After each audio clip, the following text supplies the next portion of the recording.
ఆ రోజు మీరు చూస్తే ఓపీఎస్ సిపిఎస్ అని ఉద్యోగస్తులందరినీ పర్మనెంట్ చేయడానికి అడిగారు. అడిగితే ఆనాటి ముఖ్యమంత్రి గొడ్డలపాటి నేత చెప్పింది అది ఎంత పని ఒక వారంలో చేస్తా అన్నాడు. ఎన్ని వారాలైన తమ్ముళ్ళు అని అడుగుతున్నా. నేనే 2003లో నేనే సమైక్య ఆంధ్రప్రదేశ్ లో ఉద్యోగాలు ఇచ్చాను. ఆ రోజు డిఎస్సీ పెట్టి ఉద్యోగాలు ఇస్తే దగ్గర 10,750 మంది పాత స్కీమ్ లో సెలెక్ట్ అయ్యారు. టెక్నికల్ గా వాళ్ళకి తప్పు పడింది. సుప్రీంకోర్టు కూడా చెప్పింది హామీ ఇచ్చిన పెద్ద మనిషి పట్టించుకోలేదు.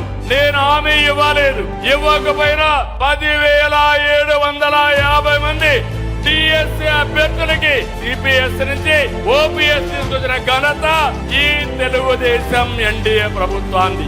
నిన్నే 11,000 మంది జీవితాల్లో వెలుగునిచ్చాం. వాళ్ళకు రిటైర్మెంట్ అయితే ఒక్కొక్కరికి 2-3 కోట్ల రూపాయలు అదనంగా ఆదాయం వచ్చే పరిస్థితి వస్తుంది.